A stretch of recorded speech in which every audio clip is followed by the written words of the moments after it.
Ночной воздух штата Уттар-Прадеш был тяжелым, пропитанным запахом пыли и тревоги. По пустынной дороге, разрезая тьму лучами фар, двигалась необычная колонна. Впереди шел полицейский автомобиль, за ним 3 джипа лесной службы, а замыкал шествие тяжелый грузовик организации Wildlife SOS. Внутри одной из машин сидел Картик Сатьянараян. Его лицо, освещенное лишь тусклым светом приборной панели, казалось высеченным из камня, но внутри бушевал шторм. Картик видел многое. Он вызволял танцующих медведей из тесных клеток, спасал леопардов из колодцев и лечил раненых птиц. Но дело слона по имени Раджу было иным.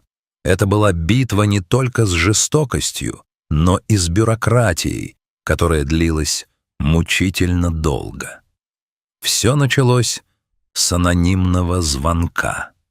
Голос на другом конце провода дрожал, описывая величественное животное, которое десятилетиями не видело ничего, кроме бетонного загона и ржавых цепей.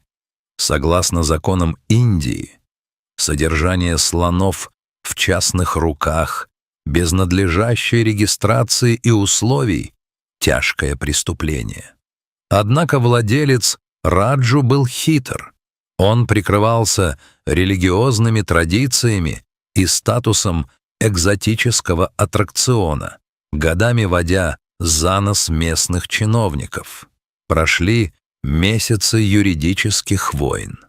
Картик и его команда буквально жили в судах, собирая доказательства истощения и незаконного владения. Когда, наконец, право на изъятие животного было получено, Картик не медлил ни секунды. В составе спасательной группы было 22 человека. Это не была простая прогулка, это была военная операция.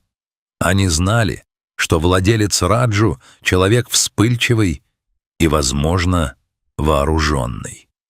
Картик бросил взгляд на Аджая, начальника оперативного отдела полиции, который ехал в головной машине. Их отношения были натянутыми до предела. «Мы должны были подождать еще пару дней, Картик», — ворчал Аджай во время их последней встречи в участке. «Нам нужно больше людей, нужно оценить риски. Каждый день для него — это вечность под раскаленным солнцем», — отрезал тогда Картик. «Вы видите в этом деле только папку с бумагами, а я вижу живое существо, которое медленно умирает». Их спор едва не закончился разрывом сотрудничества. Аджай, привыкший к дисциплине и протоколам, считал Картика фанатиком. Картик же видел в медлительности полиции молчаливое соучастие в пытках. В итоге они пришли к хрупкому компромиссу. Операция начнется сегодня, под покровом ночи. Колонна остановилась у массивных ворот старого комплекса. Стены из выцветшего бетона, покрытые трещинами и плесенью, напоминали тюрьму. Вокруг расстилалась высокая неопрятная трава, в которой шуршали ночные гады, а где-то вдалеке завывали бродячие собаки, предчувствуя беду. В главном здании не горел свет. Оно выглядело заброшенным, мертвым. Лишь в глубине двора, в покосившейся хижине, мерцал слабый огонек масляной лампы. «Идем гуськом», — скомандовал Аджай, проверяя кобуру. 2 полицейских с фонариками и пистолетами пошли впереди. Картик и ветеринары следовали за ними. У спасателей не было оружия.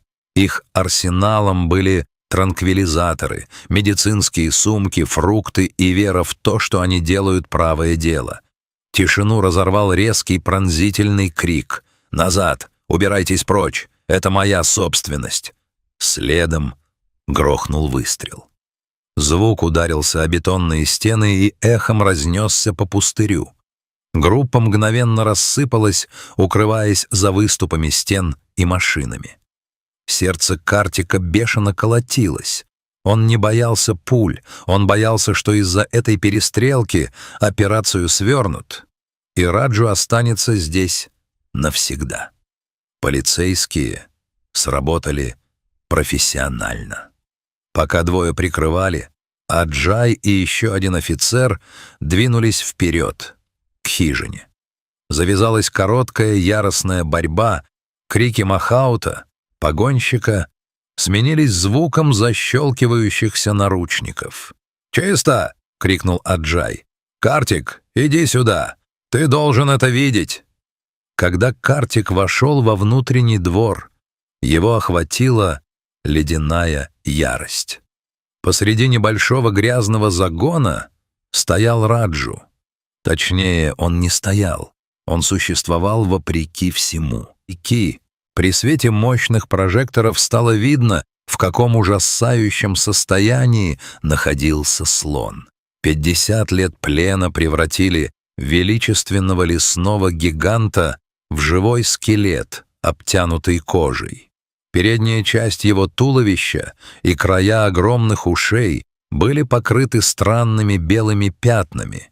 Кожа была разъедена грибком и грязью, словно старый металл ржавчиной. Кости таза и ребра отчетливо проступали под серым покровом. Но самым страшным были цепи. Стальные кольца с шипами на внутренней стороне впились в лодыжки Раджу так глубоко, что образовали незаживающие вмятины. Цепи были привязаны к стволам деревьев. Слон стоял неподвижно, опустив голову. Он даже не пытался сопротивляться или убежать. Его дух казался полностью сломленным. Из темноты хижины доносился голос арестованного владельца. Он продолжал выкрикивать команды на хинди, приказывая Раджу напасть на чужаков, пытаясь запугать слона, чтобы тот впал в ярость и растоптал спасателей. «Он не тронет нас», — тихо сказал Картик, подходя к задним ногам слона. Он опустился на колени прямо в грязь. Его руки, привыкшие к грубой работе, осторожно коснулись холодного железа. Картик начал возиться с замками, стараясь не причинить Раджу лишней боли. В какой-то момент он почувствовал чье-то присутствие рядом. Обернувшись, он увидел Аджая. Грубый полицейский, который еще утром угрожал выйти из дела, молча опустился рядом и начал помогать распутывать цепь на левой ноге. В этот момент между ними исчезли все споры. Осталось только одно — спасти это измученное создание. И тут произошло то, что заставило Картика замереть. Он поднял взгляд на голову Раджу. Глаза слона, обычно мутные от катаракты и боли, вдруг наполнились влагой. Крупные тяжелые слезы начали скатываться по его морщинистым щекам, оставляя темные дорожки на пыльной коже. Это не было физиологической реакцией на свет или пыль. Это было рыдание. «Он плачет», — прошептал кто-то из команды. «Господи, он понимает».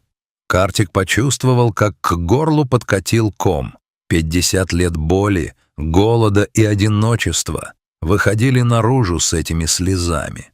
Раджу понял, что эти люди пришли не бить его крюками и не заставлять клянчить монеты у туристов. Они пришли забрать его домой. Картик протянул руку и осторожно вытер слезу со щеки великана. «Все кончено, парень. Теперь ты в безопасности». Ветеринары приступили к осмотру. Раджу был не просто истощен, он был на грани смерти. В его желудке позже найдут обрывки пластика и бумаги. От безысходности он ел мусор, который бросали ему прохожие. Процесс погрузки в грузовик занял несколько часов. Раджу шел медленно, каждый шаг давался ему с трудом, но он ни разу не проявил агрессии. Он доверял Картику. Когда грузовик наконец тронулся, увозя слона в Центр по уходу и сохранению Elephant Conservation and Care Center, солнце начало подниматься над горизонтом, окрашивая небо в розовые и золотистые тона. Это был первый рассвет новой жизни Раджу. Прошло полгода. Картик шел по зеленой территории заповедника в Мадхуре. Воздух здесь был наполнен ароматом свежей травы и звуками леса. Вдалеке он увидел группу слонов. Один из них выделялся, он был крупным, с лоснящейся кожей и мощными ногами. Это был Раджу. Трудно было узнать в этом достойном звере того скелета из бетонного загона. Его кожа восстановила свой естественный темный цвет, белые пятна почти исчезли, а впадины на боках заполнились здоровой мышечной массой. Раджу больше не был один, у него появились друзья, другие спасенные слоны, которые приняли его в свою семью. Когда Картик подошел ближе, Раджу издал приветственный трубный звук и протянул хобот к руке своего спасителя. Картик улыбнулся. Он знал, что впереди еще много работы. В Индии тысячи животных все еще нуждаются в помощи. Но каждый раз, когда ему становилось трудно, он вспоминал те ночные слезы Раджу. Они напоминали ему о том, что даже после 50 лет тьмы может наступить утро, и что свобода стоит каждой секунды борьбы. Раджу прожил остаток своих дней в любви и заботе, так и не узнав больше тяжести цепей. Его история облетела весь мир, став символом надежды и того, что человеческое сострадание способно исцелить даже самые глубокие раны.